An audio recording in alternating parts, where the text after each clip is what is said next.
Thanks so much for joining us on KARE 11 News Now. I'm Michelle Beck. Let's get to your headlines. Most of us waking up to a huge mess this morning after a winter storm dumped several inches of snow overnight. We got new video this morning showing a semi nearly going over the edge of an overpass near 694 and White Bear Avenue. State Patrol says across the state from midnight last night till 7 this morning, more than 100 vehicles went off the road, 25 spun out and 7 semis jackknifed. And the storm isn't done yet. It's bad enough that the city of Minneapolis had to suspend Metro Transit bus service, including Metro Micro, Metro Mobility, and Transit Link. The snow is expected to last through at least noon, but the cleanup will last all afternoon. Our KARE 11 weather team has a weather impact alert through 6 o'clock tonight. A good reminder this morning to take it slow on the roads. This is new video of a crash captured on traffic cameras around 10 last night on I-94 near White Bear Avenue.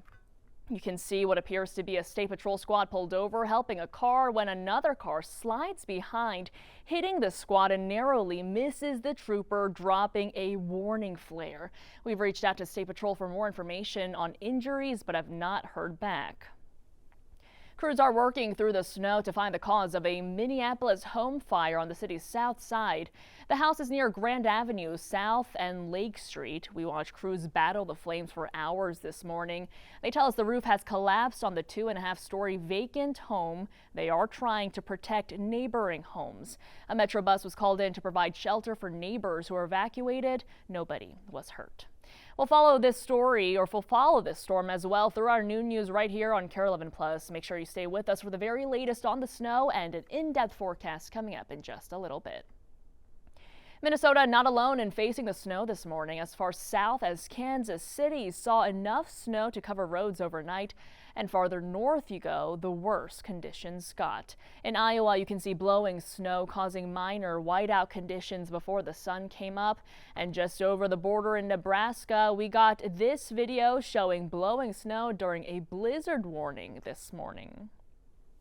And from blizzards in the Midwest to tornadoes and blinding rain across the South, the bad weather even forcing Mardi Gras revelers in New Orleans to take cover. NBC's Maggie Vespa has details from Rochester, Minnesota.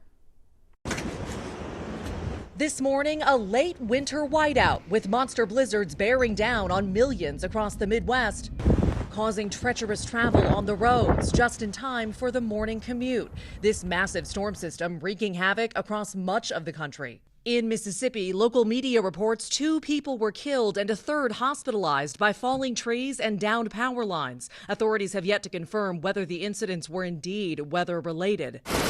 Blinding dust storms sweeping across Texas with at least 7 tornadoes confirmed in Oklahoma. I was scared. I just said the prayer. I just said, God, don't let any of us get killed. This high school's roof in Plano torn to shreds. These small planes tossed like toys.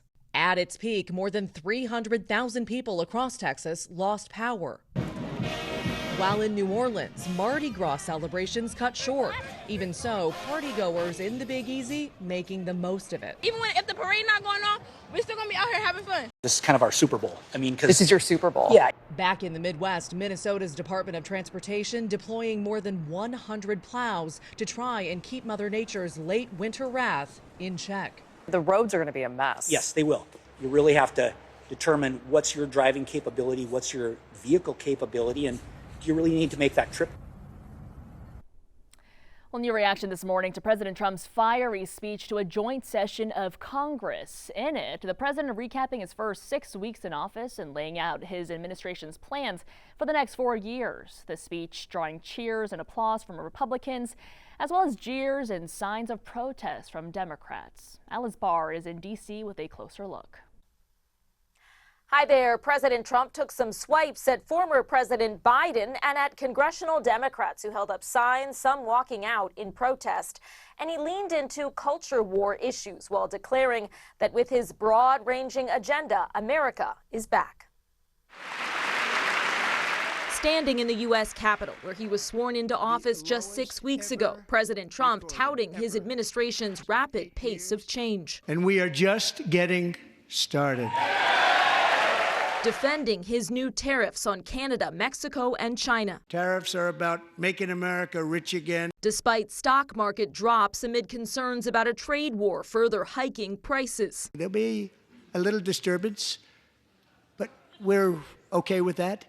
It won't be much. He praised Elon Musk. He's working very hard. And the Department of Government Efficiency for slashing the size of government, even as Democratic lawmakers invited fired federal workers as their guests for the speech.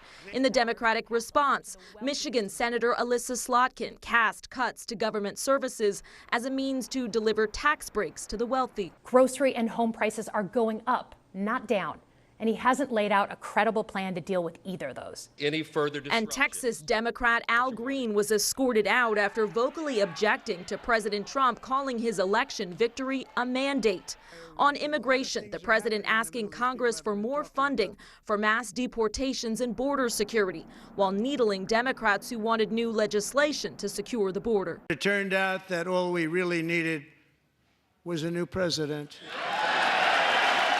Looking to Russia's war on Ukraine, he announced Ukrainian President Zelensky had reached out following their Oval Office clash that led to a freeze on military aid to Ukraine. I'm also working tirelessly to end the savage conflict in Ukraine. In a sometimes combative speech, President Trump promising to keep shaking up the government.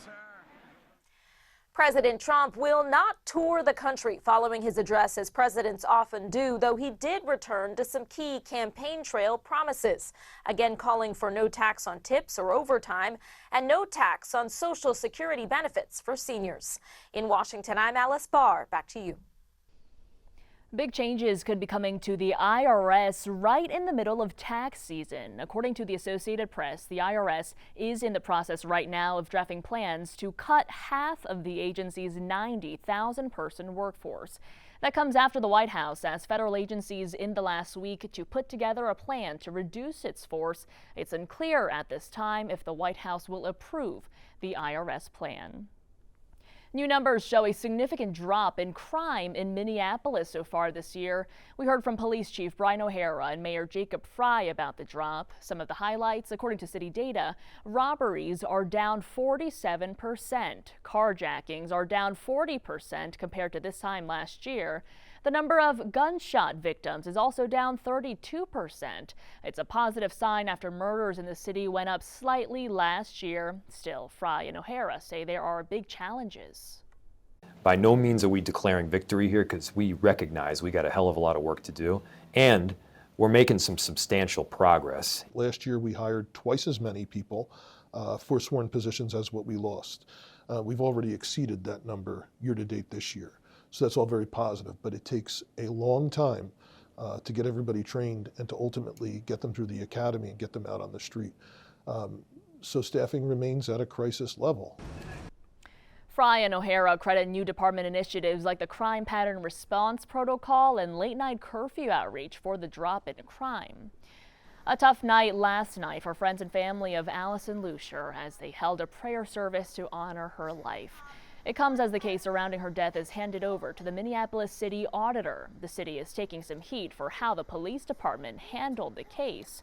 Officials found Lucier's body in her Minneapolis apartment over a year ago. The medical examiner couldn't determine how she died.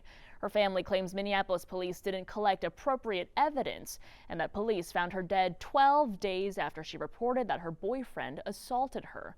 The auditor's office will look at the processes before and after Lucier's death, then report back to city leaders. Pope Francis waking up from another restful night of sleep, according to the Vatican, and is back off mechanical ventilation after using it through the night. It comes after as the pontiff will miss the beginning of Lent and Ash Wednesday as he marks nearly 3 weeks in the hospital battling double pneumonia. Ann Thompson is at the Vatican with more. This morning, the Vatican says Pope Francis rested well overnight. He was put back on that non-invasive breathing machine that pumps oxygen into his nose and mouth as he deals with double pneumonia.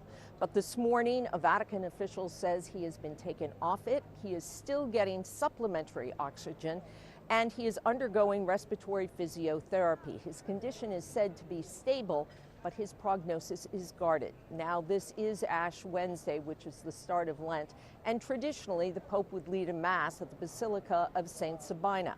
However, that will not happen because Pope Francis is hospitalized.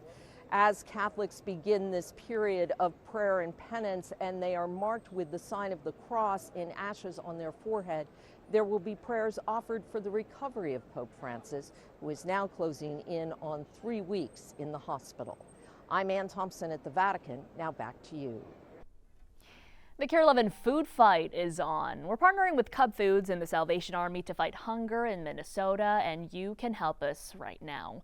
We're holding a friendly competition between anchors, both raising money and collecting non-perishable food items. So right now, Team Bell is in the lead with nearly $1,100 raised, followed by Team Julie with $445, and finally Team Reggie with $346. The food fight runs now through March 26th. To contribute, go to KARE11.com/give11 or scan the QR code on your screen right now. Stick with us. More news and weather is coming up on KARE 11 News Now.